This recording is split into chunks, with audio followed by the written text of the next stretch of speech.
Asibingelele bafowethu uPastor Eshishangelo indoda endumiso bazalwane nonke emakhaya ngiyanibingelela nansi ishow esinithulele yona enamandla ngendlela emangalisayo la sizokhuluma khona amaqiniso abantu balimele ngaphandle le show izokhulumela abantu besifazane iphinde izokhulumela amadoda ngoba abadoda alimele abantu besifazane balimele manje sizoletha ipeace sizoletha ukuthula sizoletha isolution now ishow yethu izoba nama guest esizobabiza abahlukahlukene omunye uzokhulumela wesifazane omunye uzokhulumela amadoda ukuze kulethwe isolution ukuthi uma kubhekene nesimo esikanje kumele kube nesixazululo siyacela ukuthi ke nesifollowe nenze show ukuthi niya supporta nenze show ukuthi niya like niya share ku social media all over ishow yethu ayisabalale ngesupport yakho sithi nje amaqiniso isikhathi sokuthi akhulunywe.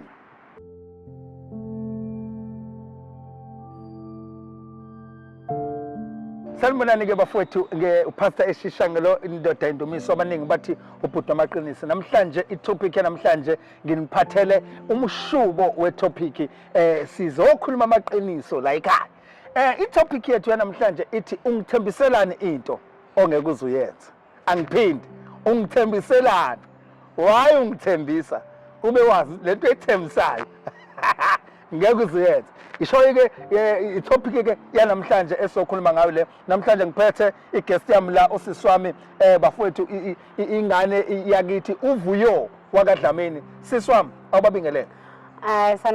Sanibonani ngiyabingelela igama lami nguVuyo ngwakadlamini njengoba eseshilo futhi nguVuyo ngwadlamini. I am a business woman by the way. Business woman. Yebo ke I'm a business woman and also a worshipper so ngiyanibingelela. Amen. Bafowethu njengoba esho she's a business woman okusho ukuthi ngiyakhuthaza ke nawe olapha ekhaya umuntu esifazana ukuthi ikhona into angayifunda ezomuntu esifazane zimele njengomuntu esifazane.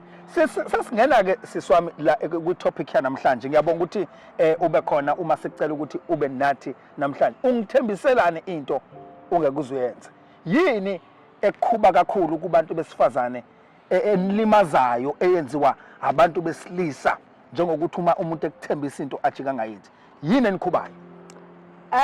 Angeke ngiqale lana nje but ukuthi wayesekuqaleni nje being proposed by indoda engena direction. Okay. So lapha nje ekuqaleni because zonke lezi zinto esisuke sesidila nazo kwi relationship ziqala lapha ekuthinini upropose umuntu ongena direction. Okay. Umuntu ozokumele manje umfundise when okuyena ukupropose eqala then uyena okushelile uyakuthembisa kodwa manje into into esenzeka manje sekumele wena mfundisi ukuthi izinto zenziwa kanjani ku relationship. Uyakuthembisa izinto akuthembisa izinto aqede angazenzi. So I don't think ukuthi umuntu ozazi ukuthi ufunani kungaba khona la ezothembisa into aqeda angayenzi isuka nje konke lapha othandweni ukuthi yes. Okusho ukuthi la ngoba uzokhulumela abantu besifazane sisazoba nabantu abazokhulumela amadoda la kusazoshuba la kusazoshuba la njengamanje ithi ishow yethu ungithembiselane into ongeke uzuyenza iziphi mhlawumbe izinto ongazibalula evele zikhuba netutu uze ukuthi umuntu esifazane uyakhubeka uma ethenjisiwe abese umuntu wesilisa ajika ngayenzi yakuhlekisa ke le yini ekhubayo yini ekhubayo nano base imali angiqale nje la yanithandi imali imali bani ngiyayithanda imali like why ngizothenjisa imali qede imali ingabi khona uyayibona into leyo so and asithi ke what if kuyenzeka akuthembise kodwa uthola ukuthi ekuthembiseni kwakhe unethemba lokuthi by that time ekuthembisile uzobe senayo kugcine kungenzekanga uzombuka njengomuntu othembisa ngaface ngoba ukhona okathembisa athi hey yazi ngizokupha imali engaka ngizokukhipha or ngizokwenza ikhanda uthola ukuthi ngenxa yokuthi amandla kanawo agcine engakwenzanga umbuka njengomuntu othembisa angenzi athembise angithembise then uthola ukuthi akasanga akabasangasana imali ube thethe uzoba nayo yes wangithembisa engakabi neshow. Wangithembisa engakabi neshow ukuthi ngizokukhipha ajika ngakwenzi lokho. Hayi ngoba ethanda kodwa ngenxa yokuthi amandla ubengenawo. Manje uzobuka njengomuntu othembisa ngafezi. Ayi ngeke asingathembisani yabona angisho njalo asingathembisani Okay. angisho njalo asingathembisani ngoba manje mase singazusezufeza kuba into enzima leyo. And also le issue yemali khona into engifuna ukuyi-add kulento yemali ngoba nathi sometimes sigcina singabikho fair. I know ngikhulumela nina I know but ke kulento yemali into yemali ku relationship inako ukuthi sometimes ingabi gender based. Sengisho ukuthi kukhona izimo ezidinga ukuthi imali iphume emacala. Angisho ukuthi 50-50 angimlahli. Angimlahli. Kodwa nawe phela lekelela. Yes, kunezimo la kumele khona imali iphume macala. Uyayibona leyo nto leyo. Okay. And also imali angeke ngithi nje into yemali inkosi yami iyona issue kuma relationship. Ngiyayithanda imali. But ke noma ke imali vele kumele kube yinto ephuma wonke ama side sisizana. Okay. But by nature guys indoda is a provider. Yes. So lokho ngeke sikubalekele by nature nje indoda is a provider. Njengoba sekuphuma lento yondoda must hayi baye kodwa nje into engishoyo mina ukuthi indoda is a provider and if indoda ikuthanda kahle khona owathi wangithembisa ukungishada kuze kube namhlanje akaza ngishada. Ngiyeza lapho thina entweni njalo sisi ngiyeza lapho kule lokho njani kule yokuthi wangithembisa ukungishada waqede wangasangishada. You know, I'm coming lapho kuleyo ngifuna ukuqedela la emalini ukuze basale beclear abantu besifazane ngento yemali ukuthi namadoda futhi angalimali ekuthaneni mhlambe kube ngathi sithi indoda must i-love language yendoda ukuprovider iprovision nokunakekela. So if indoda imanqanqala ekuprovideni hamba check uthando ukuthi likhona yini ngoba kuthiwa la kukhona khona ilokho njana la kune treasure khona like I treasure yakho la kune treasure khona ila ufaka khona imali. Okay. So if engalokhu nje khona engakunikezi angafuna ukuprovide ngifuna ukusho kanjalo indoda imanqanqike ekuprovideni ayikho indoda ethandayo esemathandweni kwangempela elwayo indaba ye-provision. Then bese sibuya ke la kule question obukade uyibuza about umshado. They promise imishado. Nifuna ukushada nini? Sifuna ukushada. Yes, we. Nifuna ukushada nini? Yes, sifuna ukushada. Nifuna ukushada nini? Sifuna ukushada Nkosi yami. Sifuna ukushada. Manje uma ke engakwazi ukuthembisela ukukhipha wakuthembisa ukushada wakuthembisa ukuspoila wakuthembisa ukupha imali wakuthembisa ukukuthengela impahla akasakwazi ukwenza lokho. Manje liyancipha uthando. Yes, obviously. Ngishiswa yini? Nje awukwazi mfethu ukungiqambela amanga ngayo yonke into. Like uyathembisa like yonke into. Liyancipha uthando. Linciphiswa ukuthi uthe uzokwenza then awusawenza. Uzokhulumela abantu besifazane. Yingakho ke amadoda isikhathi esiningi ngizoyishole ngoba ngiwumuntu wesilisa. Ukhona umuntu wesilisa osekhaya ongakwazi ukuthi enze konke lokho asuke ekuthembisile kodwa uthola ukuthi uyazama. Uyambona ukuthi uyazama kodwa manje okunye akakwazi ukwenza. Manje ake ngithi nje akakakushadi akakakukhiphi akakakuphi imali kodwa uyazama ukwenza ikhanda ube muhle. Umuntu ozamayo like lento le yokuthi uthembisa bese ungenzi ayimfaka umuntu ozamayo. Because umuntu uma ku relationship naye uyawazi amandla akhe ukuthi ahamba phelephi. So njengoba usuke wazi ukuthi amandla akhe ahamba phelephi, usuke uyazi khona enye into ayithembisayo, wazi ukuthi nawe usuke ulindele ukuthi kungenzeka ke le angayenzi, kusho inhliziyo. Ufakelana inhliziyo phento nebonana ukuthi ngeke yenzeke. Kusho nje inhliziyo. Uyifake ubona ukuthi kusho inhliziyo. Uyifakelana inhliziyo nawe entweni. Okusho ukuthi the more uthenjiswa ungasheshi ube excited into umuntu angakayenzi. Mhlawumbe siswami iyiphi indlela onga-advise ngayo umuntu wesifazane laphana ukuze angalimali ekuthenini uthenjisiwe kodwa manje lento oyithembisile awusayenzi? Yini nje osekhaya ongam-advise ngayo as umuntu wesifazane ukuthi angalimali? Yes.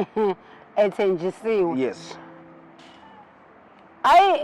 Wayezongalimali ethenjisiwe, inkinga phela ngithi ayikho kuyena vele. Yeah. Inkinga ikulo thembisile. Okay, as wena ke umuntu wesifazane ke. So yini ekumele uyenze? Ekumele ngiyenze? Yes. Uyalibona kodwa ixoki, angeke ngisho nje kanjalo. Ama signs are there. Yabo just that you decide to ignore lawo ma signs lawo. Ixoki nje uyabona umuntu nje ixoki mfethu ubona nje mhlambe likuthembise, mhlambe angeke ngithi nje mhlambe lizofika likuthembisa ukuthi lizokuphathela something malifika. Uyalibona nje ngalowo ma signs amancane. Kusuke sekuyiwa lapha ekutheni ithembisa umshado, usuke ubukade uvele ulibona ixoki, asibe honest. Usuke ubuvele ukade ulibona ixoki, usuyoquleka nje lapha sekuthembisa umshado, ubukade ama signs kade ekhona, udecide wena ukuthi uyawaziba. Musukwaziba ke lawo ma signs. Into engayisho ukuthi musukwaziba lawo ma signs lawo ukuthi nje mayiqala nje ukuxokiza nje la ungayizibi leyo nto leyo ngoba uzoshawa yibhomu eseshaya ke umthembiso omkhulu ke lo mshado lova uyosilalisa elokhunjaneni esibhedlela. Lowo ke loyo ngoba phela leyo kuthenjisa umshado ibhlungu. Hayi ke number 1 ke leyo ke yenza admitwe. Uthe benzani abathembisayo, benzani mase bedansa? Kodwa ke ngicabanga ukuthi bathembisa bese eyothatha omunye. Yebo lo nto leyo. Kodwa ke umuntu osifazane ekhaya siyakhuthaza lento ukuthi funda ukuzimela. Yeah, sibuyela lapho seswami ukuthi as a business woman ukuthembisile wangakwenza as long as wena ukwazi ukuyijabulisa. Ayikho into emnandi njengokuthi uma umuntu osifazane ukwazi ukuzenzela, ukwazi ukuyimela, ukwazi ukuyikhipha, ukwazi ukuyishayisa ngomoya. Nembali ke nina senikwazi nokuyithengela imbali. Hawu. Sama solo dates. Ukavoida ke lento ukuthi okay ubengithembisile, okay I can do this for myself. Ne into obona ukuthi uyayithanda uma engayenzanga. As umuntu osifazane ngiyakukhuthaza njalo ukuthi fundani ukuzimela, nifunde ukuzijabulisa, nazi nje ukuthi uma ekwenzile ukwenzile. Kodwa uma engakwenzanga ibad luck. Shuthi engingakusho nje. Uthi ibad luck. Ibad luck ngoba yeso ngahlala isikhathi eside. Leyo ukuthi izimele ngiyayikhuthaza ngoba nawe nje uma business lakho nje awuvelanga wayiqala nje lento. Yes. Yeah, akubanga mnandi uyiqala. Ukhona umuntu osifazana olapha ekhaya oqala something omunye akazi ukuthi uzoyiqala kanjani. Mhlawumbe umuntu onjalo ungathini kuyena imaphi nje amazwi okugcina ongawakhuluma nomuntu wesifazana ofisa ukuqala something noma umkhuthaze nje ukuthi do something? Engingakusho nje njengoba bososhila ukuthi abantu besifazane kumele bazimele. Uyayibona lonto, ufunde ukuthi uzenzele izinto ngokwakho ukuze ungarely kakhulu emaxokini. Yes. Uyayibona lonto. So into engiyishoyo ukuthi zimele, funda ukuzimela. Imisebenzi ayisekho njengamanje. Uyabona lonto, we all know siyafunda, sifunde, ufundele lonto efundile. Bese umsebenzi awubi khona. Start something. Uyayibona lonto, ungaqala ngokudayisa oswidi, ungaqala ngokudayisa even amagwinya. Uyabo khona abantu uthola abanye sihlala emalokishini othola ukuthi kunabantu uyazi la kudlula khona abantu abaningi othola ukuthi baye emsebenzini. Hamba uye kuleyo ndawo yodayisa amagwinya, abantu bayathanda amagwinya something. Exen do something for wena ukuze ngempela ungalinyazwa ukuthi ube ngithembisa idate awuyingani kwi-solo date ngemali yakho uyayibona yona kunama-solo date kunezimbali njengoba mina ngithanda izimbali nje ngiyazilanda madoda bese ngizoshutha ngizithengele ngibese ngishuthe nezimbali ngiposteke ningaloko ningijaji ngiyazikhipha mina thatha solo date nje ngizikhiphe ngenzelani na ukuthi ngingalokho manjena sengidimanda ukukhishwa nani ukuthi mina indawo ngozazi ngoba nako sengikhishwa umuntu sengikhishwe ixoki hayi angithembiseke sengi-excited ukuthi ngizoye signature leyo signature ngiyazi nokuthi ke mina angizikhiphi uyayibona lonto le uzikhiphele endaweni ezi-right le ndawo lo ufuna ukuthi umfana akukhiphele kuyona hamba uye kuyona ungangithembisi into ungakuziyena yes ungalokhu nje manje ungafuni usignature kanti wena ujayele ukuya e-KFC yakhe manje okay ungangithembisi into ongekuzuyena bese into ongekuzuyenza uyayibona yonto leyo yes and also to add engakusho nje ukuthi i-check i-relationship sakulento yama-relationship i-check musukuhamba ibanga elide ungazi ukuthi into yeni ithini imbuze nje umfana ngendaba ukuthi niyashada or not enzele usheshe u-opte out ngoba phela kahle into esingenelayo sifuna ukushada sifuna imizi yethu asikwazi ukujola bese singashadi so-ke i-check angingaphela u-6 months ungakambuzi ukuthi ithi into yethu siyaphi bengithi zothi usangena siyashada noma